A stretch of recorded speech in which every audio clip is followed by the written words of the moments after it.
All right, welcome, ladies and gentlemen, to the MMA Advocates presented by CrossBonesMMA. My name is Eddie Law. Waiting for Jesse. See what happens when he's in his little creeper van rolling around LA and shit. If you see him, wave hi and shit. There's a big old Pokemon Go Pokestop sign on the side of his van and shit.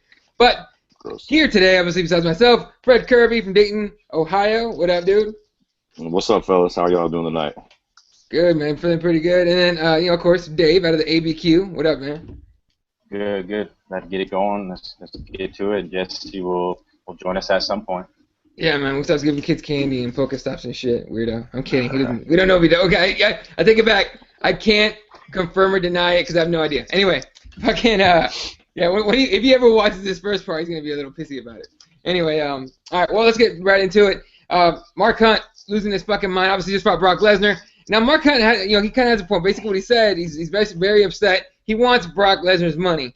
And he went on Ariel's show and lost his fucking mind. I mean, did either one of you guys listen to that shit? Yeah, I heard it. Yeah. What'd you think of it when you heard it? Yeah, I caught it. It wasn't surprising, really, right? I mean, of course Mark Hunt's pissed. What the fuck? Like, he took an L, and listen, he called it the whole time. He said the whole time, like, this dude's probably going to be juiced to the fucking gills. Bigger than shit, he gets caught juicing to the gills.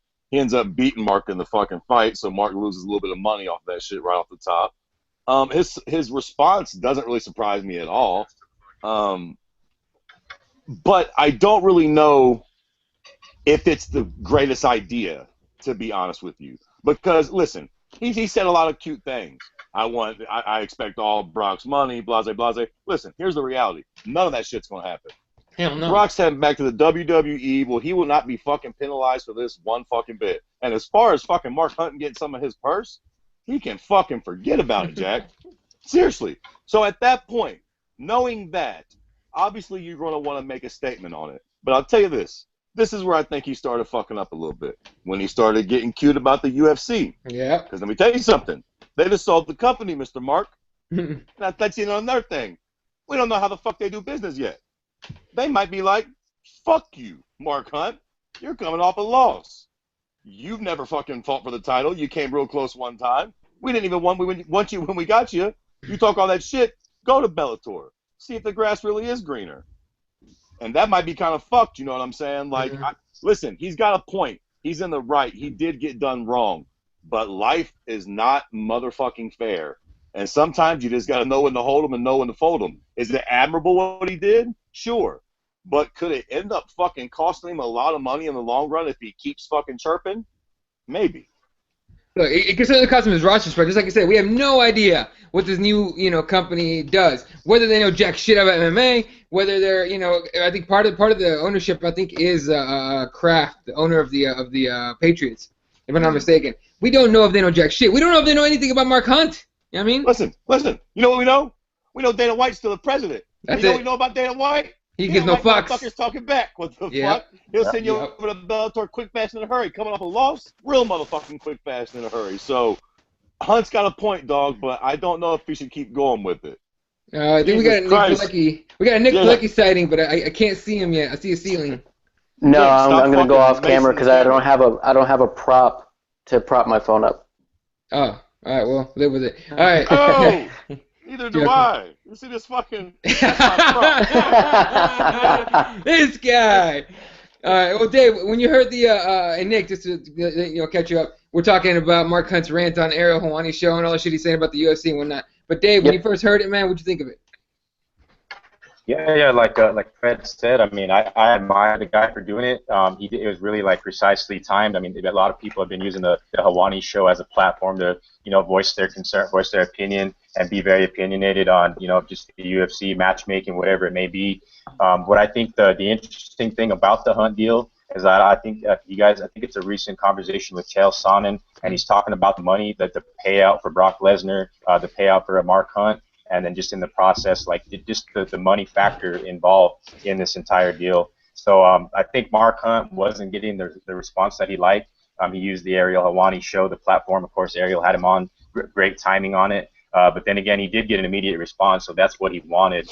But it could cost him, like Fred said, it could definitely cost him going forward in the future. Like we all know, like Fred made a good point, Dana's still calling the shots. Sean Shelby and them are still making the match. They're the matchmakers. So if it's something where just the transition of power stuff just kind of got lost in translation and Mark Hunt wasn't really getting his point that taken seriously or that he was really serious about it, because not many fighters have gone this route. That's why I said it's very admirable. I admire the guy for doing it. I think he has a great point. But there's just so much language involved with where the money goes, like who got paid. What Brock got paid. I mean, it's an extreme number, guys. Brock got paid, quite the funds to step in there and then have this be the entire fallout. So it just makes the entire thing just kind of twisted up and super interesting. So going forward with Mark Hunt, I mean, I'd like to see Mark Hunt stay in the UFC, but going forward, they're kind of, Dana White's gone the route of where, the show goes on no matter who you are. So I wonder what the turnout will be. But then again, Hunt did use the platform for exactly voicing his opinion and getting a response in aftermath of the whole deal. And listen, hold on one second. All due respect, what can the UFC do? I mean, can they go take Brock's motherfucking money and give it to Mark Hunt? What is this, fucking the Wild Wild West? I mean, these are contracts. He can be penalized and shit, but like Mark's kind of blowing up at the UFC. Oh, what do you want us to do? The fucking guy cheated. He'll have to go just like John Jones and the most of them, and they can keep him out of competition. But I don't think the UFC has any legal ground to do anything, quite frankly. Not really. No, not at all. I mean, they already announced that they're not going to fine him or John Jones. They're not. The UFC won't fine either one.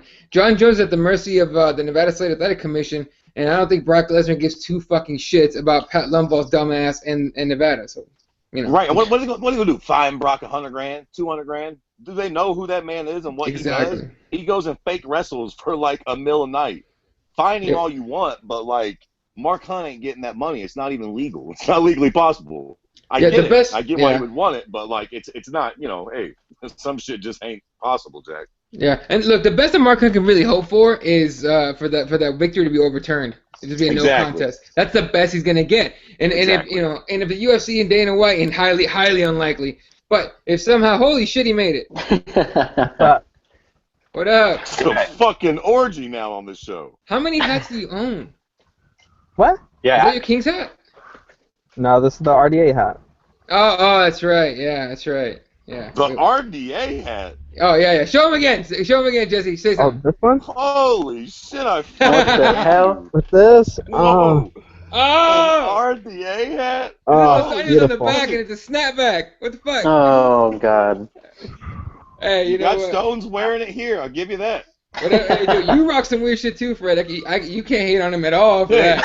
I don't fucking rock no RDA hat.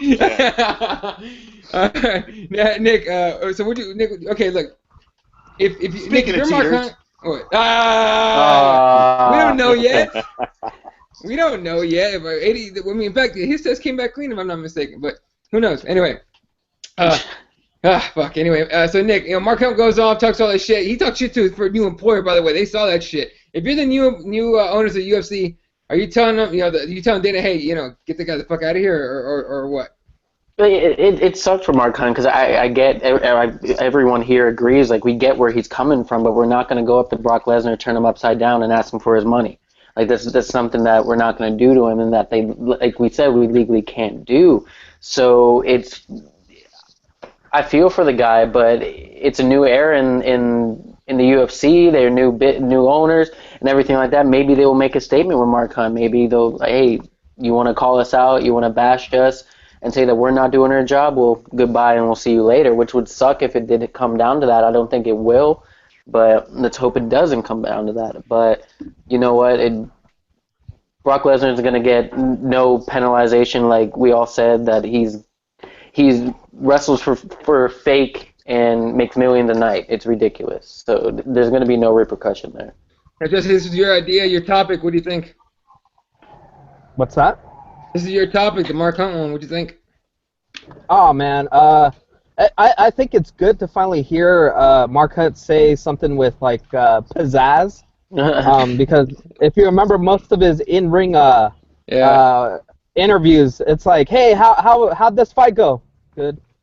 He's almost as dull as Musasi, and to finally hear him on the MMA Hour just basically cuss up a storm and say that, you know, he wants a union or something, you know, it's good to finally get Mark Hunt, you know, excited about something. But I don't think it's a bad thing. I think it's actually a good thing that we're finally getting somebody with a kind of big name that wants to do something for the fighters, you know, and that's actually in the UFC, is not afraid to say what they want to say. But I don't know how far that talk is going to get them, you know.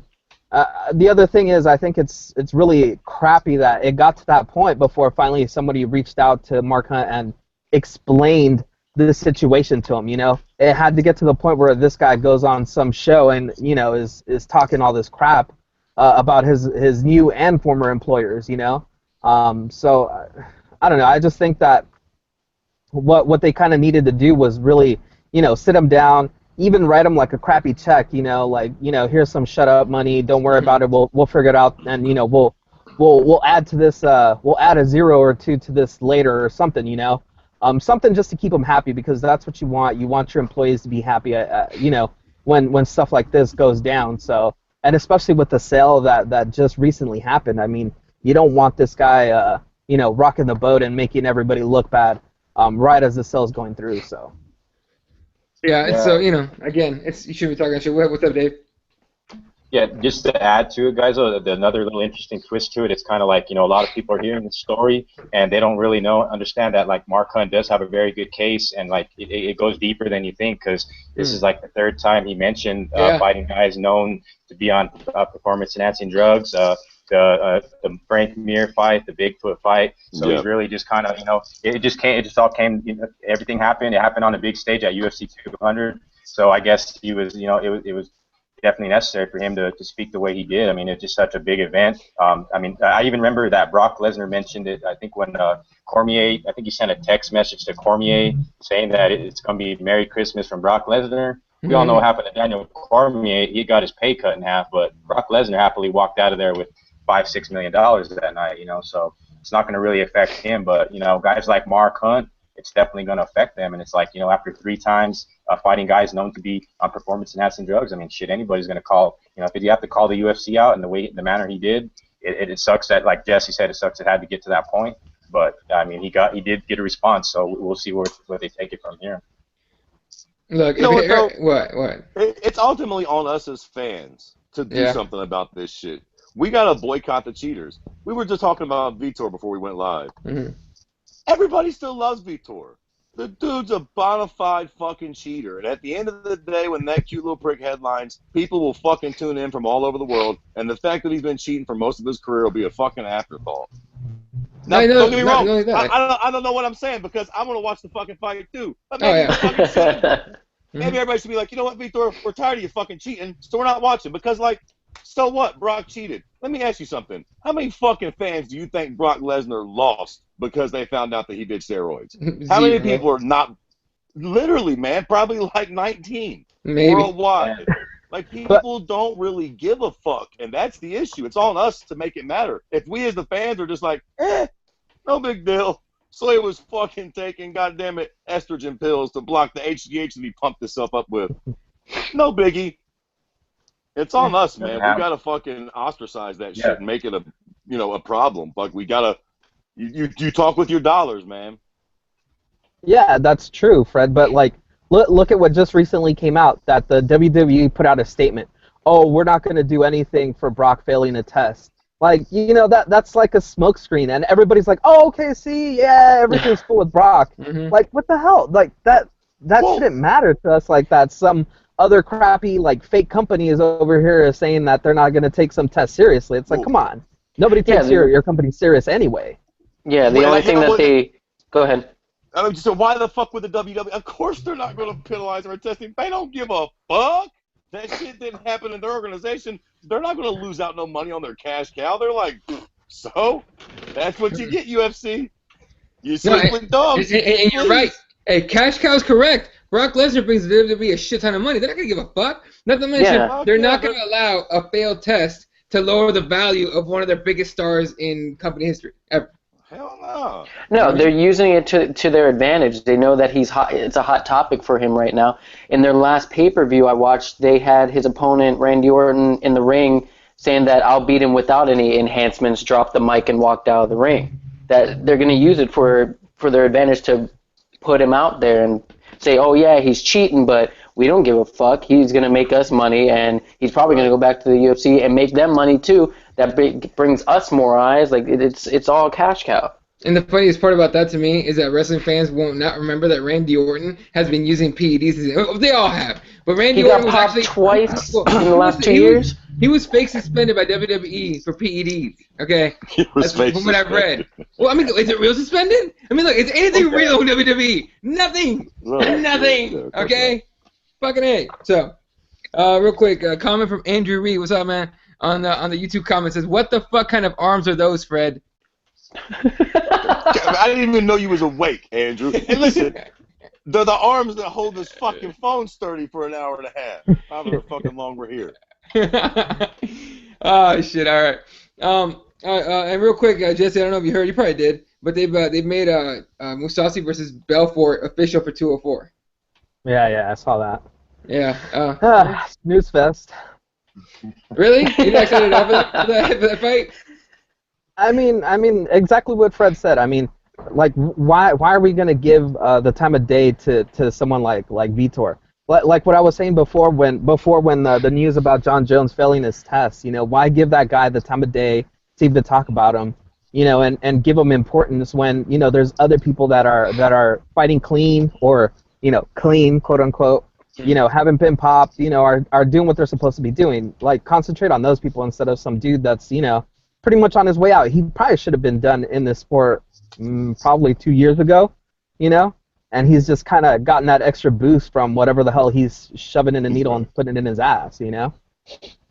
Yeah, okay. Guys, also, Fred mentioned earlier, how many fans did Brock Lesnar lose? Probably no one, but think about it with John Jones. How many fans of John Jones has he lost in 2 weeks? So I'm here in Albuquerque, New Mexico, and people are talking around here. So what are they saying? Since you're talking about it, what are they saying about Jones? It's just, you know, everybody just knows that the incident with the pregnant lady, that's still like fresh on everybody's memory. It's still like an everlasting memory of John in the city.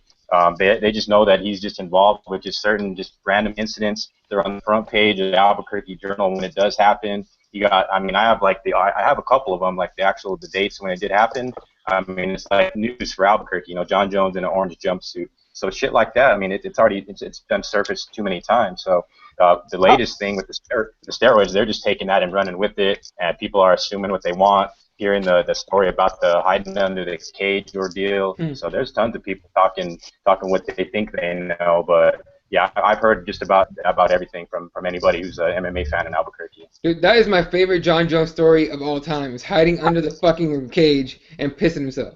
Hey guys, how far away do you think we are from one of those like police cam like John Jones thing where like they taser him or something? He's like talking back to one of these cops, these racist cops down there, and they just catch one of those dudes on a bad day, and he's like, "Oh no, I'm John Jones," and then bam, hits him with the taser or something. Hey, he got close as fuck when he got pulled over. He was asking for it, dude. I was watching. I was like, man, if you were any other, you know, minority in America, you got shot by now, motherfucker. We're talking all that shit.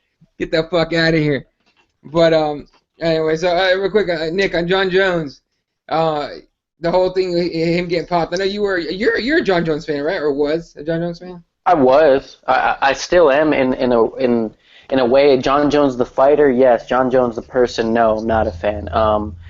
It's just the constant fuck ups. Like, you have this huge platform to make a difference, that you say you want to make a difference and you want to be everyone's hero, and you fuck up like you do, and that's the John Jones I don't like. I like John Jones the fighter though.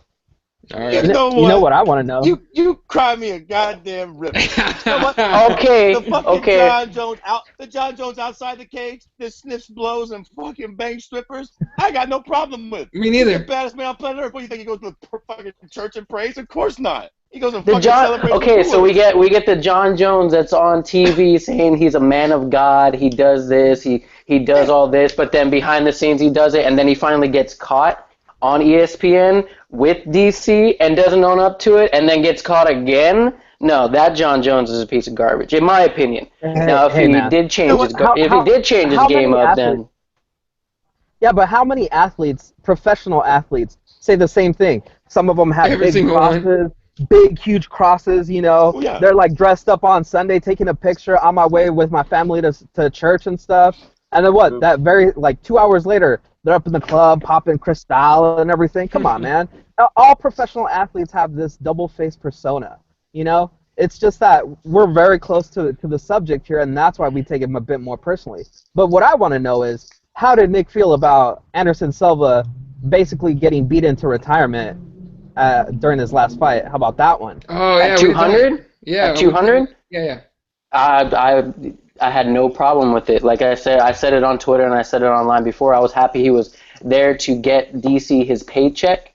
If he won, congratulations, he won. If he lost, hey, congratulations, you made it. You helped save UFC 200. I didn't care if he won or lose. I was cheering for him, but hey, I didn't expect him to win. I didn't expect him to knock out DC or anything like that. When he hit him with that liver kick, though, you better believe I was jumping out of my seat, going fucking crazy, waiting for him to get him. But you know what? Hey, hats off to him for doing it. That shows what a fighter he is. Yeah, he popped for steroids. Yes, he fucked up, but he came back and said, yeah, you know what? I came here to fight and help out a friend. You know what? Anderson's a good kid, but he better thank Christ he didn't get lucky and win that fight. Because you know what they'd have done? They'd have gave him fucking Gustafson. Crazy shit. Yeah, that would have been some shit.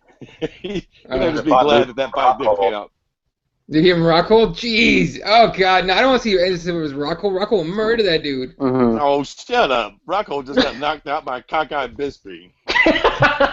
Very true. Stop I it can't have that. And Nick, it's hard to make your argument when we're in the middle of a presidential election where everyone says complete bullshit on TV. Yeah, right. Yeah. Everything is bullshit. Everybody's fuck. Listen, I don't hold his lies outside the cage or fucking him cheating on his wife or him doing cocaine. Listen, like fucking old Jesus said, all fucking stars and fucking celebrities do that shit, man. They got the money. Of course that's what they do. When that prick cheated in sporting competition, that's when I actually fucking lost some respect for John Jones. Listen, man, I thought that dude was the greatest. Mm-hmm. I felt betrayed. I was sad. I was fucking going around like, listen, he's got them bony legs. I didn't think the fucking guy was a cheater. I thought John Jones was the real deal, man. I thought that dude was the greatest fighter that we'd ever seen. And now it's like, fuck, man, maybe he's not. That hurts me a fuckload more than any other bullshit he does. I don't give a fuck what he does outside of the cage. That's on him. But don't be cheating, man. That fucks up our sport.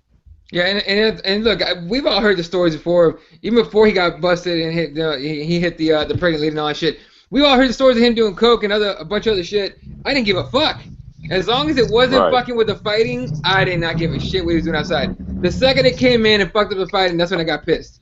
You know what I mean? Yeah. It's like, dude, real stop shit, fucking it up. like, yeah. Yeah, the real. fact that he got that generated, what do you want to consider an urban legend or myth or whatever it is about the under the cage thing is just crazy. Because like you could tell somebody that and they think you're just totally bullshitting them, but we just don't know if that actually fucking happened. And there was rumors of that dating back to the beginning of the year that happened. So I don't know, man. Where there's smoke, there's fire, right? We've kind of learned that with the whole UFC sale and everything. Yep. A lot of people kind of corroborating the story. Chael, like, what was it? Rashad Evans also saying that, you know, he popped for estrogen blockers. You know, like once you hear the story more than once from different people, it kind of tends to become like, you know, more truth than urban legend. You know, so the fighter and the kid, they mentioned it a couple months back too before it was mentioned by Chael or Rashad. I think it was on the fighter and the kid, and they had heard about it. Brendan Schaub, somebody told him,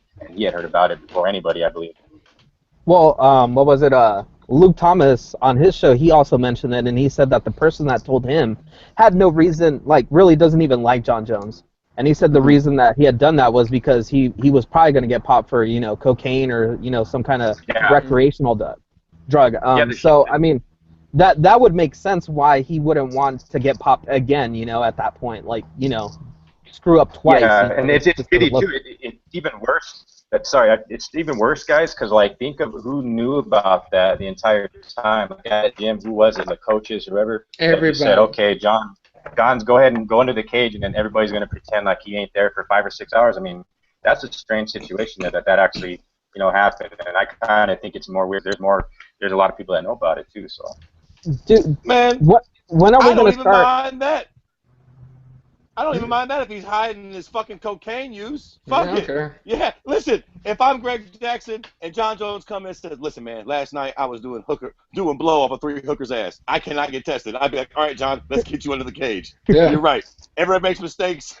say 10 Hail Marys, and let's get you the fuck out of here. Like, but if he's hiding because we all know he's fucking on HGH, well, that's a completely different story, man. You know what I mean? Like, good point. Yeah, true. The steroids make everything different for me. If I'm the guy's coach and he says, fuck, dog, I smoked some weed last night. Okay, well, fuck you, goddamn idiot. Jump under the cage. And I don't feel bad about that as a coach, you know? He's a young guy. He's got a ton of money. You're an idiot, but I'm going to look out for you. But if they all know the fucking guy's a cheater and that's how he gained his status and then they hit him under the cage, that's some old bullshit right there. Yeah.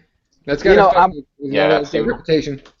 I'm kind of wondering, has anybody even asked Greg Jackson or Winklejohn about, like, you know, have they said anything about this? Because, I mean, they have to know what's going on, right? They kind of have to know, like, hey, man, this has kind of been going on in your gym. Like, you know, these rumors are circling around. Like, has anybody even, like, tried to ask them what's going on?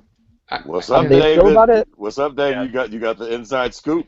Yeah, that's something where, I mean, that's a question where, like I was mentioning to you guys a few weeks ago when I talked to, because I know a lot of his training partners with John. I know guys like Phil Haas that are right there with him, Carlos Condit, Landon Venata. But, yeah, a lot of those guys, I kind of just, like, it's about them when I talk to them. I really don't talk to John. When I see John, I talk to John. I'll talk to him about his fight. So when it comes to his coaching with Coach Greg and Coach Wink, it's just like when I go into that gym, it's nothing but respect for those guys, and I'm glad to observe and be a part of it and witness, you know, what they're putting together in that gym, because a lot of times it's you know, only a few eyes are allowed in that gym at certain times for any specific for certain fighters. I mean, so it's really just something where that is an interesting question, though, Jesse, and I think there's yet to be anybody who's dared to ask that question to either Coach Winklejohn or Greg Jackson at this point. Yeah. Old Greg Jackson probably be like, hey, Jack, who the fuck are you? Don't be asking me shit like that. Somebody escort this motherfucker the fuck out of here. Someone take his picture, put it on the wall. Never allowed again. Yeah. Get this prick out, that. never let him back in asking him, who are you? With all the fucking You know what, man? questions. You know what? I'm going to give Dave a hard time right now, and I'm going to make a drinking game for everybody at home, okay, guys? Every time that Dave mentions Lando Venata, you guys got to take a drink. You guys might be really hammered at the end of the night, but you got to try that. I might as well start right now, right? Nick be drinking. Nick drinking is back, motherfucker. Yeah, you cute prick. That's why you're not on fucking film. Yeah, I just realized that. Hammered, aren't you? No, definitely not. Just got out of work. I just got out of work. That's the best time to do it. Yeah, that's not helping your case there, Nick. All right, let's switch gears here. We just had an event this last weekend, UFC on Fox 20, headlined by Holly Holm and Valentina Shevchenko. The Holly Holm fight, man, it was. I didn't expect that Holly Holm to show up. I expected Shevchenko to have a good shot at winning. What? What? What Holly Holm were you expecting? The one that actually fights. Have you not seen any of her fights? That's exactly how she fights all the time. Look, man, time out. I'm still under the veil of the Ronda fight where she turned her and then kicked her in the head. That shit was legend. Okay. That moment alone should be the Hall of Fame. Just a little head turn and a head kick. That's it. That's all I want over Holly Holm. Ronda did exactly what you're not supposed to do against a counterpuncher. Yeah. Is walk forward into her punches. If you look at every other person that has fought Holly Holm, they don't walk towards her. They don't, just walk right into her punches and let her tee off. And Shevchenko, we knew that she's a high-level, fighter, and we knew that she wasn't going to be stupid and just run in there. And I kind of figured that she was going to win that fight. I didn't think it was going to be that dominant because I thought it was a pretty dominant win for Shevchenko. I think she pretty much just like neutralized everything Holly Holm was doing. But the other thing I noticed too is that it kind of seems like the loss kind of shook Holly Holm in a different, like, shook her out of her mindset because in between the rounds, Winklejohn was telling her, you got to let it go, you got to go, put it all in. And she just never got out of whatever gear she was stuck in. You know, so yeah, like she had a bad showing, but I've always thought that's how she fought, and I'd never thought that she had such a great potential to be like this world beater. But then again, you know, there's also that second gear she has, and she just hasn't been showing it in her last 2 fights. You know, she's kind of like on cruise mode, and then she got caught by Misha, and then this time she just got outpointed. So it's like, I don't know what Holly Holm you guys were expecting to see anymore. You know, we're just seeing this one that's just kind of stuck in a perpetual first gear, not really doing anything to win the fights anymore, just kind of hoping to win. Yeah. Go ahead, Fred. Go ahead. So listen. Here's the deal with Holly Holm. Have any of you guys ever seen an old boxing match with her where she gets completely fucking starched, knocked out cold? Yeah. Okay. Now, in that fight with fucking Shevchenko, or however the fuck you pronounce her last name, I have a hard time with that last name. And I think the second round, there we go, the fucking Bullet. That's her name from now on for me, the Bullet. In the second round, she finally found the home, to quote fucking Mike Goldberg, that prick, for that fucking right hook. And she clipped her pretty good with it in the second round. I think from that moment on, Holly was gun shy. In the first round, she was doing just fine.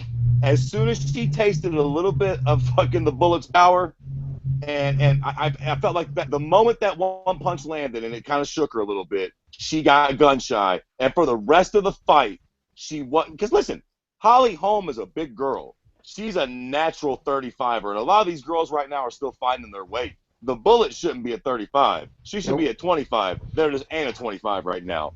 Holly's actually a really big 35er. She can kick your fucking head off. She's got great power. She's a great technical striker. But I think her problem is, and personally, this is just my own personal opinion, I think it stems back to that horrible knockout loss. I think when she gets clipped in a fight, she gets really nervous about getting slept again internally, and she starts getting really fucking careful trying to not get fucking knocked out. Now, I could be wrong, but it just felt like after that punch, the fight was over for her. She wasn't in the fight no more, man. She was trying to not get knocked out. Yeah, I actually agree with you. I don't know if it really stems from that KO, because that was a pretty bad KO. Yeah, but I've always felt like once she gets touched up a little bit, she just kind of like reverts back to like this defensive shell where she's like, okay, I'm just gonna wait for them to come forward, then I'm gonna counter them and put them away, which has worked for her in the lower, kind of the lower rankings, but it just isn't working here anymore. It's just not. I don't know. It's just not working for her. I think, and I think that's the thing I'm looking for. I'm looking for her to be more aggressive. And it like you were saying, Fred, I think if she becomes more aggressive, she feels like she's going to get clipped again and, get KO'd like that again. And I don't think she wants to be at that point ever again, probably. Exactly. Dave, what do you think of that fight, dude? Yeah, the way the fight turned out, I mean, I expected Holly to go in there and be real competitive. Like Fred said, he made a good point. After a certain point, I think it was late in the first or in the second round, Holly fought very defensively, and Valentina definitely forced her to fight that way. I think her kicks were a whole lot better. Holly did taste Valentina's power and didn't really want none of it. Stuck to really the game plan and used her great footwork. She just wasn't as aggressive as I thought she would be. Holly's not one to really take a whole lot of chances, as we all seen her fights with Raquel Pennington. I mean, she even clipped her a couple times, fought a similar fight as well. Even that was a 3-round fight, this being a 5-rounder. But Holly was definitely capable for a 5-round war. I think it would have been great if she would have been more engaged in the fight and possibly threw a lot more kicks, maybe those oblique kicks. But Shevchenko is definitely a game opponent. She was just there to show up. She's hungry. She wants to make that next step, and a win over Holly Holm puts her in that position now. So she's definitely there. The fight really did change for me, though, after the second round. And then there was also the headbutt, the stalling on the ground when she was on top of her and gained top control. But Holly's really tough on the ground as well, too. I've seen Holly in the gym. She's pretty tough and pretty heavy on top, too, on the ground. I know now she's doing a lot of gi with Gracie Barra now, so going forward, she's constantly working on her craft. I just thought she'd be a whole lot more aggressive. But like Fred said, I think she tasted a little bit of power. She was kind of neutralized by the kicks by Valentina. She had great kicks, great counters on her side too as well. So you also made a good point too, Fred. She's kind of like a 125er. Holly's definitely bigger. She did her homework.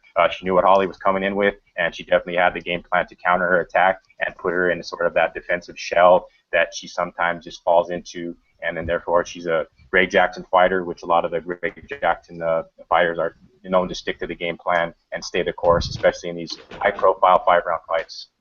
And listen, to the point quickly before we get off this topic of Holly being a big 35er. Now, normally I would never advocate this because, quite frankly, I can't stand the way GSP fights. But you know what I would like to see them do with Holly? GSP her. Fuck it. She's big. She's strong. Take these hoes down and pound the dog piss out of them. Don't take no chances with it. I would have her working with a fucking Kenny Monday or a goddamn it, the fucking DC, whatever the fuck. Find the best fucking wrestler you can and just have her drill that shit, man. If Holly Holm's a big girl that can fuck you up. Can you imagine if her wrestling was nasty and she could take you down in that first round and start unleashing ground and pound? I think she would have had a lot easier fight with Shevchenko if she could have took her down and actually had an offensive wrestling threat. Like that, that would round her game out tremendously because you know the girl can strike a little bit with anybody. Yeah, that fight weirded me out though, like to the fact that like Shevchenko being a smaller, I think what did she weigh at, like 133 for the weigh-ins and stuff? Yeah. You know, she was like way under the weight, and she was able to clinch up with Holly and really do what she wanted to in the clinch game, which kind of surprised me a lot because, you know, seeing the way they matched up, I was like, okay, so if they get in the clinch game, I think Holly's going to be able to move around kind of like, what was it, Anderson Silva, Rich Franklin, where he would get that like plum clinch and everything and just kind of move him wherever he wanted to, you know, because he just knew how to move him. And that wasn't the case. I mean, Valentina just like, you know, put her up against a cage, you know, and just tossed her to the ground almost like pretty easily. And I was like, you know, and I've seen Holly Holm's ground game before, and it's pretty good. I was surprised by that. But listen though, you got to remember, man, the bullet comes from Muay Thai. They do clinch, and you get points for takedowns from the clinch in Muay Thai too. So Holly's got that traditional boxing. They just kind of clinch and be gay and then back up. In Muay Thai, they fucking do work in the clinch. So you know what I'm saying? She needed to put that girl on her back is where she needed her, not on her feet. And adding to it too, guys, also they mentioned to it after the fact, like after the fight had concluded, they're like, oh, Valentina is a Muay Thai champion, and that's kind of the reason why she was well prepared for the fight. Her sister actually mimicked Holly Holm. She's about the same size in training camp, so she had a good training partner. She's very well, you know, at the same in Muay Thai, so she was super prepared, and I think that very much helped her win the fight, definitely. And the thing too, we had a couple comments on YouTube because they actually make a good point. Mike Jarve says Holly had a few unknown amateur kickboxing matches, and Valentina's a 19-time Muay Thai champion. Big difference. Yeah. Huge difference, right? Yeah. Andy Reid says her sister just as good, talking about Valentina. And then, fucking Davey boy's jumping out here. Is this Keyboard Warriors? He's been gone for a while. No, this is a little different. A little different, Davey. Welcome back, my friend. And then, you know what, though? If you guys want to hear, like, a really interesting like breakdown of that whole fight, listen to Luke Thomas, I think his Monday Morning Analyst. I mean the way he breaks down Shevchenko's footwork is pretty spot on, and like the thing he noticed is that Holly Holm kind of fell into a pattern, and he said that the craziest thing about it was Shevchenko was almost like timing her steps to the point where when Holly would do something, Shevchenko would kind of read it and already be countering it before Holly would even be able to throw. It was because of her footwork. It was just the difference in preparation almost. It seemed like the preparation was a little off for Holly compared to Shevchenko's preparation. She just knew exactly what she was going to be into, and it just turned out that way, man. It was just pretty impressive. The co-main event, which I believe was the Gilbert Melendez-Edson Barbosa fight, where Barbosa chopped the shit out of Melendez's legs. I mean, dude, that was... Only Melendez could last that long, taking leg kicks like that shit, right? I mean, we expected Barbosa to do some shit like that. Melendez took a murdering on his legs. It would not stop. He didn't show any pain until like the last few seconds of the fight. But, I mean, that was just a badass whooping on that, just on the leg alone. But Kirby, Edson Barbosa, what do you think? He's been looking fucking good, man. I hear some people that are actually like calling for a title shot. I think that shit's a bit premature. Way He's premature. still got that loss. He's still got that loss to old funky ass Tony Ferguson. Yeah. So you know what I'm saying? As long as Ferguson hasn't took a loss yet, and you know you got Khabib there and shit. So he's cute, man. It was a good win. I tell you what though, I was actually not that I'm not that down on Gilbert Melendez. You know what I'm saying? I actually thought I don't think that he performed all that bad. I low-key thought his performance was going to be worse. Coming off a long layoff, he's getting a bit long in the tooth. He looked all right.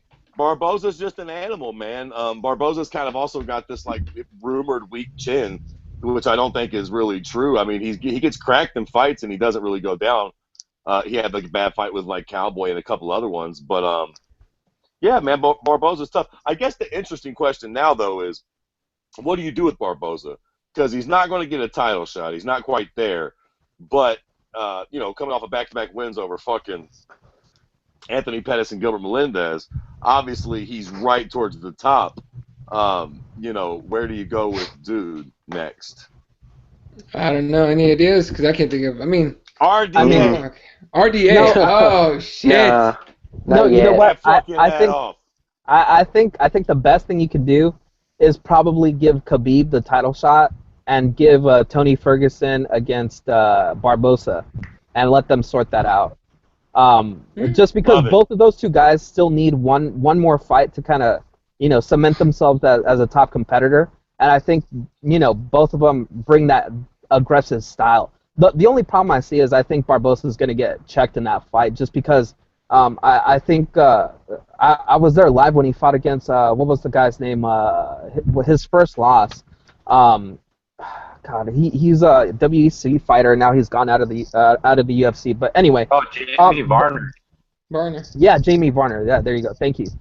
The way to beat Barboza is once you clip him, you kind of gotta jump all over him and kind of get him out of there. And what's his name? In this fight, he got clipped, but then when they started exchanging, Gilbert got hurt too, and then he backed off and let him off the hook, basically. And then Barboza just never let him get back to that position. But same thing with Cowboy. Cowboy clipped him, and then just jumped right all over him and just never let him recover. And I think that's where the weak chin comes into play. It's once he gets clipped, he's kind of those guys where once he's in the front of the pack and he's way out in front. If you can bring him back down, back into a gritty fight, he might not be able to recover. And I think that's what that Tony Ferguson fight would kind of solidify. If he can take one of those shots and really, get away from Ferguson and win that fight, I think that would solidify him as a #1 contender. What if you did do RDA versus Barboza? RDA against Barboza? Yeah. RDA wins. Really? Yeah, I don't think Barboza's ready yet for that fight. He's been in his last couple fights. He's been looking good, keeping his range, picking his shots, not throwing those flashy kicks all the time, like going for the knockout and everything like that. I think not yet RDA. Maybe like you said, the Tony Ferguson or maybe Dustin Poirier. Dustin Poirier is coming up. Maybe just give him that fight, and I think that'd be entertaining. I don't know, Dustin's got man. a fight coming up though. Who? Yeah. But does he? Yeah, he does. He's fighting Michael Johnson. Yeah. Oh, yeah. He's basically just in standby mode right now. I mean, I agree with the Khabib title shot. I think it's been a long time coming for Khabib to get that shot. And I mean, shit, man, the guy's gone. What is he? 21-0 now, 22-0. I think it's about time. It's about time to put the Eagle of Dagestan in the mix because right now, if you put Tony Ferguson against Edson Barboza, Ferguson signing that contract, absolutely. And that fight, the first time out, I mean, Ferguson took Barboza to the gates of hell. You know what I mean? Basically, Edson Barboza had his time in that fight where, it got pretty interesting. He hurt the Kukui. Very fucking entertaining fight. I can go back and watch that fight, 3 times a week. But yeah, that fight there in particular, I would love to see a rematch. I mean, if they do go that route, always pointed, a whole wrench could have got thrown in the whole damn deal with the drinking game applied here. If Lando Venado would have KO'd Tony Ferguson, what would have happened to that lightweight division then? You know what I mean? So, but going forward though, Ferguson's on a hell of a streak. He's hard to deny. But I think Khabib is deserving of the title shot. Him and Eddie Alvarez are on a collision course, and I think that fight gets booked soon. Yeah. Yeah, I agree with that. The whole RDA thing kind of puts me at a kind of weird place because you know, I heard a little bit of a thing about RDA really not wanting to cut anymore, that the cut's been kind of getting to them. So it's like, you know, when someone starts talking about not wanting to do that cut anymore, and you know they're not really a big enough guy to fight at 170, it kind of gets weird, you know. Mm-hmm. All of a sudden, the cut's getting to him. That's fucking cute. Yeah, and think about his last performance. You know, he got clipped with a shot that would never have really hurt him before. You know, and that shot just kind of, you could almost say it was a shot that he would usually run through, you know? So it just gets kind of weird. He's got that steel plate in his jaw from Clay Guida from years ago, so that helped him out, I think, right? You know what? Almost aside. That's what it is. I've always wondered. That's what it is. When Clay Guida holds you down and breaks your jaw, I'm sorry, you're not the best fighter on planet Earth in any way, for me, ever again. I'm sorry. Wait, but Clay Guida did that to Showtime as well, didn't he? He didn't fucking break his jaw. Yeah. Oh, yeah, he didn't. RDA was like, all right, shit, quit. Stop hitting me in the jaw. Fuck, it hurts. You know, they have a nickname for USADA now, the Cut. Yeah. The Cut, yeah. Damn. That's boss. The Cut. The Cut. That's what they call USADA these days. Anyway, all right. What other fights were on that card that were actually like kind of crazy? I mean, you know, Felice Herrig. Who gives a fuck about Felice Herrig? Yeah. No. Boo. Don't be such a fucking Nobody wants to talk about her. Okay, fine. Let's talk about Felice Herrig. She comes up, it's like, oh, I got over my anxiety and a bunch of personal problems and shit. I stopped hating myself. Now I'm gonna fight. I don't care. I don't give a fuck. God damn it, you insensitive cocksucker. I am an insensitive asshole. That's 100% thing. Bullshit. You can't get in the cage, fight, and be like, oh, but my anxiety. Shut the fuck up. Get the fuck out of here. Man, the great Nick Diaz has great anxiety. He just smokes pot. And he goes in there and beats the fuck out of everybody. So? That don't mean he's like fucking... You son of a bitch. That shit was great. That shit still is like a wallpaper I need. Yeah, it's pretty good. Pretty good. Okay, but for real though, yeah, listen, it was a decent win. Was it a a decent win? She's been gone for a long time. She's been gone for what? A year almost? Almost a year? Okay. So fuck you. It wasn't a decent win. It was an impressive performance, God damn it. I'll go with that. She looked good. We'll go with that. She got a quick finish. And look, I just felt bad for Curran. I felt real bad for Curran, but it doesn't seem like she has what it takes to be in the UFC, man. It just doesn't look like it at all. She's a good-looking broad, but yeah, she's fine as hell. The talent's a little slut. I know, Eddie. Were you running down there to console her at the moment? Well, I wasn't in Vegas, so no, or wherever that was, Chicago, so no. But I would have been. By the way, did anybody notice how they got the names completely wrong on that show that night? They were calling her Karan. Yeah, they're calling her Karan. Yeah, Karan. What the?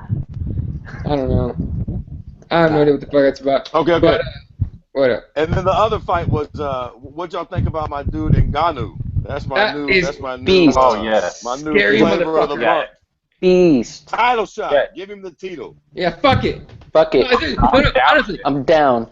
If I have one fucking card that says UFC on it and I can throw it at anything, it's right there. Fuck it, go. You know what I mean? After Overeem beats Stipe, that fight, boom, give it to him. I don't give a fuck. Look, and I'm a big Kane fan. I'm sorry, Kane, you waiting, dude. I want to see giant monsters fight in the middle of a goddamn octagon. And make it the short one. None of that regular size octagon shit. Make it the tiny one where like their elbows are hitting the sides as they're like loading up on punches. That's what I want to see.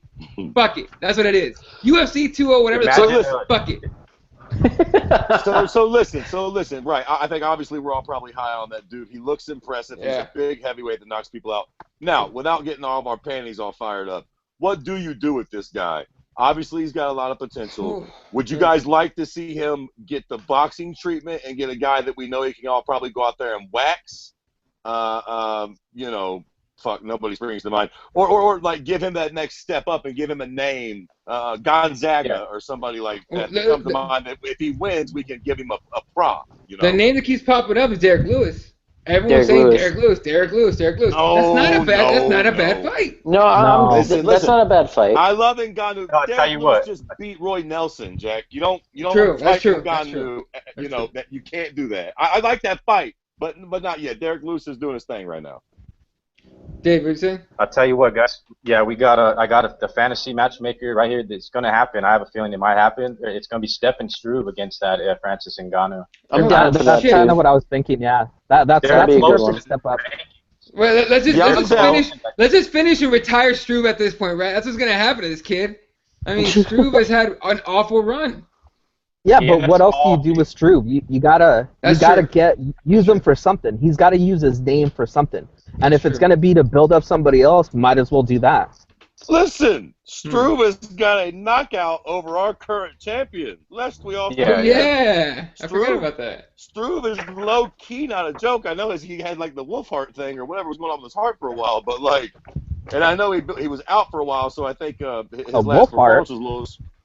He had something going on. With He had a his heart right? issue. Yeah, he had a heart What issue. are He we, broke Dan his Hardy jaw. over here? Yeah, Dan Hardy. Dan Hardy's a wolf heart. I don't know what Yeah, Struve had, but he Dan had Hardy something. has a wolf heart. No. He has anxiety. Remember, he threw up and everything. He couldn't go out there and get in his fight that he was supposed to be in. He should So go does talk to Fritz Hendricks. Herring. Hendricks got all kinds of not anxiety. goddamn It adds 10 pounds. His ass can't even make weight. Fucking it. How about this? Ngannou versus Hendricks. UFC, fuck it. I'm gonna make a fantasy card of fights that I want to see happen. Hendricks versus Ngannou. That'd be like my third fight on the main card. Like main event would be. Yeah, hey, listen. You know what? This is me being kind of cute, but not really. You know who would be kind of fun for Ngannou, just as a fuck it, Fedor. I was gonna say Why not? that shit. Why not? Why I not? mean, all bullshit aside, like fuck it, sign him up and let him fight that monster. I mean, who's got real faith in Fedor at this point, anyways? Fedor almost needs a win Andrew, like that to get his back. Seriously. Andrew will find a way to explain why Fedor would win that fight. You know what? Somehow. Andrew better just light another spliff and not say piss all about Fedor. Because Fedor's ass better not say fuck all about that last fight. Yeah, That did is they overturn that after all or no? Just for that purpose, building off a win over Maldonado. How about that? There you go. He is coming off a win, man. no matter how shoddy. They overturned it, but I think it's still like some unofficial, like, I don't know, KGB official Russian I style. love it. Jesus They Christ. just didn't overturn it in Russia. Yeah. Yeah, They're something like that, Russian. right? Like, yeah. They're just not gonna say that's correct anymore or something. Vladimir Yeah. Putin's like, no, sir. Fedor won that shit. Y'all can say whatever you want in the rest of the rule books, but here in Russia, Fedor won. Yeah, and Forever, every social studies class in Russia is gonna be like Fedor won every fight he ever fought. Oh yeah. Fedor Every fight. was undefeated for 100 Yeah. years. He never Yeah. loses. This is all American propaganda. Exactly. But what about this video? It's fake. It's fake video. Someone pretended Fake to be video. Oh, yes. Anyway, CGI. the last fight I want to talk about on this card was that Jason Knight kid. Honestly, just talk about him. Y'all see him talking all that shit in the prelims? I missed this Yeah, I little heard. prick. What was it? They were comparing him to Nick Diaz. I missed this whole fucking No, thing. no, forget that. He was talking mad shit to whoever the fuck he was fighting. You know what's the best part about that, Fred? Yeah. It was or something or a fight. It was like on a Fight Pass, and so nobody was in the crowd basically. So real quiet, so you could hear everything he was saying. It was amazing, perfect. Dude, the Jason Knight kid's in this dude's face like, come at me, come on, bitches. Like, you want that division is takedown? he at? My leg's right here. Come get this takedown, bitch. Like he was talking mad shit to the point the ref was telling him to shut up, but he was not shutting the fuck up. He kept going with that shit. And I'm a fan of this kid just because of that. I want to see him fight again just because of that shit. Straight up. Hey, I'll tell you guys what. On that card, it's a little bit like outside of the cage, but it has to do with the 145 division. I mean, let it be known, Brian T. City Ortega is moving his way up in the top 10 in featherweight. He was there. I heard an interview recently when he was talking where he has to kind of pick and choose or be a little bit careful. Now he's in the top 10 as far as matchmaking and next opponent. So hey, I think he's doing a little bit of some Darren Elkins action right there. So possibly a matchup in the future because I don't see T City being matched up with a big name right now. But yeah, Darren Elkins could be a possible God matchup for him. Damn, Darren fucking Elkins just won't fucking die. I'm so sick of Darren Elkins. I don't hate the guy. I'm just tired of him. I don't want to see him fight anymore. But he keeps fucking winning. God damn it. Because there's two guys coming in the 145 division. One of them's name's Brian T. City. The other guy's name's Yair Rodriguez. We're going to see him fight next week, too. So. Hey, if he beats the brakes off of Bruce Leroy, whoo. What's up? Isn't Yair this week? Next weekend. Next weekend. Yeah. Okay. This weekend is. Oh, we haven't even talked about this. We're about to. But we gotta hit a couple more things here. Minium McGronan. My bad. Minium McGronan on YouTube says. He says Knight said, "Come for the takedown. That's what you want, bitch." Yeah, that's what he kept yelling the entire fight. Andrew Reed says Fedor should retire. What about that? Listen. Yeah. Listen. When Andrew Reed tells you Fedor should retire, dog, Fedor, you better hang him up. That's your number one boy out there telling you it's time to call it quits. You better motherfucking listen. Yeah, no, that's for sure. Andrew Reed told the truth about on that one. All right, let's just hit a couple more things. Actually, let's just get everyone's opinion on Joe Rogan returning for at least one more year. Fuck yeah. Yeah, that should be an easy topic, man. I think that Joe Rogan is probably universally liked the most of any fucking announcers or fucking commentators. So, are you sure, man? You should look at the comments on some of those nights that he was commentary. You know what? People love the bitch, but come on, yeah. point to a better fucking guy. Come on, stop it. Really? Joe Rogan's the fucking king. No, I agree with you, but I think Frank Mir did a really, really good job in WEC. And I wouldn't mind if they gave the extra slot that he's giving up to extend his contract here to someone like Frank Mir or Chael Sonnen. No. Yes. Did you hear? No, shut up. Did you hear Chael Sonnen on the World Series of Fighting? God awful. All fucking full. When I went to go cover that shit when I was in Phoenix and he was doing his first one here, okay, I walked by while he was calling a prelim. And he, just looking at his face, he knew what he was looking at, but he couldn't think fast enough to put the words together. By the time he explained, yeah, he's going for a takedown right here, the dude was on his back getting choked out. Like, how about what this? the fuck? How about we just all pony up some money and get Boss Rutan in there? How about that? I'm in with that one. I like Boss in that one. Yeah, Boss. Yeah. I'm up for that. Yeah. Yeah. But going forward, they kept Rogan because it's like, you know, how much shit has gone down in the last 2 or 3 weeks. I mean, if we lost Rogan, I mean, we need everything we can to keep the original, you know, UFC, intact right now. So basically, we got, you know, the guys at the top, the matchmakers. You got Rogan. It keeps people, you know, Joe Rogan's sort of a face of the UFC. It's somewhere where people that are not everyday fans and they tune in and they watch a big fight. They know it's Joe Rogan, so that's something where I'm glad Joe's sticking around. And but we're still losing him internationally, so we're not going to hear him in Brazil. We're not going to hear him in a lot of those like epic like. Hey, you know, man. I'm okay with that. Have it all, as long as I'll be fine with it as long as they don't put Anik in there. I don't want Anik. No, they'll have Brian Stan in there. Yeah, they need Brian Stan. Sure. Stan is too good. Hardy. And Dan Hardy, dude, they need to have Dan Hardy more on those European cards for sure. They had to have one more on there, but they need to have him on more cards. Dan Hardy is like underrated as shit. Not enough people talk about him being a good commentator. Andrew Reed says Mauro Ranallo should be on there, maybe. No. You don't like Mauro? No, he's doing WWE now. He's going to the fake shit. How about this? How about a guy that nobody really talks about? How about Michael Schiavello? No. What's wrong with Schiavello? He's all right. You know what? The Schiavello annoys me for other reasons that are outside of fighting. So. What? Good night, Irene? Is that not a good one for you? No. That is slightly annoying as far as it goes. Good night, annoying Irene. as fuck. But we'll talk about that later. Although we were trying to get him on the stand and bang one time, so I can't hate on Schiavello. Oh, you got him? Or he's a nice guy, man. I've met him a couple times. He's a cool guy. All right. And then Andrew says Joe should be forced to do all future commentary stoned. I'm down with that. On like if he decided to do like an FS1 card and he did that stone, I'd be okay with that.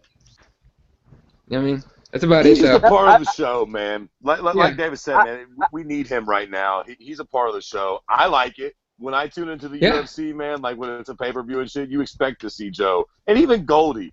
everybody gives Goldie shit, Yeah. but I've become very accustomed to those two cats doing their thing, man. Yeah. I enjoy it. I like it. It's our UFC experience. You know what I'm saying? I'm just now kind of starting to get used to the other cats, to be honest with you. The only thing I like about this whole thing about him cutting down is that we're probably going to get more of those fight companions with, Yes. Eddie Bravo, Brendan Schaub. So I like that. That's probably the upside to all this. Pretty much. And honestly, Joe was talking about that with what's his face, Jeremy Stevens. By the way, it was a fucking good episode. You should listen to that. But Joe was talking about that with him, saying he wants to do more fight companions and shit because it's more fun for him. And I agree. He wants to be more of a fan than a commentator sometimes. So let him do his thing. Yeah. So Joe's saying 1 more year, no international cards, and only pay-per-views. No Fox, no FS1, none of that shit. So good for Joe. Listen. He's earned it. Yeah, I'm glad that at least we get him for those. You know what I'm saying? Eventually, he's going. I've thought about this before. You got to think, man. MMA will outlive all of us. Dana White, Joe Rogan, Goldie, and it's going to look really weird at some point, man. And I think that even the people who are puss faces about Dana and Joe and Goldie and all this, these will be looked at as the golden years in the future. You know what I mean? Like, we're getting to be a part of history with this shit. So 1, 2, 3 years from now, eventually Joe Rogan's going to quit on us, man, and we get 1 more year of him. The dude knows his shit. That's dope. It's cool, man. I'm glad he came back. Hey, you know what? No. I thought of an even better guy. Jay Glazer. Yeah. Fuck no. That's him. Yeah. What? He teaches people jiu-jitsu and stuff, right? He's good. Just get back to work, man. You know what? Fuck that. Before y'all hire Jay Jesus Glazer, Christ. y'all need to come hire me. Put me on. I can do that shit. Fucking No A with doubt. this computer, though. Can y'all hear me? Yeah. But we can't Okay, see good. your ugly mug, thank God.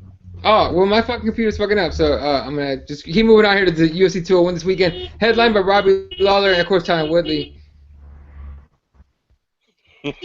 Are you getting arrested, Jesus? Nah, man. I'm hanging outside of a McDonald's, and these people are freaking out that they're not getting their McNuggets or whatever. I'll tell you what, guys. Going forward, I think if they ever consider changing announcers and stuff, I mean, they got Joe Martinez. He does an excellent job. And if they do factor in the guy that does the Fader fights, the organization that he fights for, that guy has got some. I mean, a lot of people would probably pencil him in for any type of announcing job. He does I don't know if you guys overheard him for that event, so he's a damn interesting character. So Listen. Those are both cute people, but nobody will ever be Bruce. As much as I like Joe, nothing gets me fired up for the fights like, it's time! Whoa. Like You don't said, want to get yeah. sued for that, man. We're fucked. We're fucked. Oh, I We're can going to get sued for that. Listen, Bruce, you don't want to sue me, baby. Oh, I got this T-shirt. yeah, that's Oh why. shit! I didn't notice Eddie dropped off. Yeah. Oh, shit, Eddie's gone. Well, all right, there you go. Okay, so UFC 201's this weekend. Robbie Lawler will be defending his belt against Tyron Woodley. Does anybody think that Tyron's got a chance in hell of winning? Fuck no. Honestly, he does. I can't say that because it's MMA. You don't never know what the fuck's gonna happen. But I think Robbie Lawler's just gonna beat the shit out of him the whole fight. Jesse? Adamant. Jesus. I think. I mean, I see that happening, but I also think that both of these guys train around themselves for a long time. I think they've kind of, in the background, they've kind of known that they were eventually going to fight each other. They kind of stayed away from each other, recently. But I think they both have scouted each other enough that they know what they're going to do. And I think it's going to be a lot more interesting of a fight. I think Woodley is a pretty smart cat. I think he knows what his downfall is, and his downfall is if he blows his load too soon, he's not going to have enough gas to finish the fight, and that's where Lawler's going to win. If he gets clipped and and Woodley unloads everything, he's not going to be able to be there at the end of the fight. But I think I was thinking about this the other day, and I think I can only think of 2 fighters that fit this mold. To me, Robbie Lawler is like a diamond. The more pressure you put on that guy, the better he's going to be in the end. The better his shine is going to be. And the other guy that's like that is our new 155 champion, Eddie Alvarez. The more you come at that guy, the more pressure you bring to that guy, the better he is, the better he shines, and the better he beats you. So I think I could see a way that Woodley would be smart and trying to avoid that type of fight. But I gotta agree with you guys. I think Lawler is a safe pick, but I'd be willing to lay down some money on Woodley. Yeah, Lawler. What do you think, a David? lot of people. They're just. I mean, Lawler. Everybody knows what Lawler does in those championship rounds. I mean, you got to beat the guy. You're either going to finish him, which is not likely to happen in these times now. I mean, we are seeing a lot of crazy events taking place. I doubt Woodley takes the fight by finish. If he really does do some damage early, that's the way he's going to win the fight. He's going to have to win it early because if he goes into those deeper rounds, like Jesse mentioned, he usually, he's not known for having the cardio to go deep like that. So I think Lawler, very good point too, Jesse. Like you said, he's like a diamond. You put the pressure on the guy, and he shines in the limelight. So he's been in those high-profile bouts. Robbie's just a killer, man. I mean, anybody who he's fought recently, I mean, they're somewhat not the same afterwards. You know what I mean? Like Carlos Condit considered retirement after that deadly war that he had. And I really like it. It was interesting in that Lawler and Condit fight. I talked to Carlos about it, and Carlos said, like, it's sort of like, how they say the deep waters of a fight. He said it's basically just like that. When he was fighting Robbie Lawler, it was like he's swimming in the ocean, and tides are coming in, and he's just trying to get to the surface, trying to make it to the end of that fight, in which he thought he did enough to win that fight. So I thought that was hella interesting hearing it from Carlos's end. But in this bout here, Woodley does possess a good ground game, a ground attack in his wrestling. I think if he's able to get Lawler down and implement some ground and pound, hurt him on the feet a little bit, he's got some heavy hands, he's got a good left. I think it'll be a real close bout, but I think we're in for another exciting welterweight showdown, and I think Robbie Lawler gets the job done. I think we're going to have action on both sides. I think we're both going to get hurt, and I'd like to see that play out that way, and I'm favoring definitely Robbie Lawler.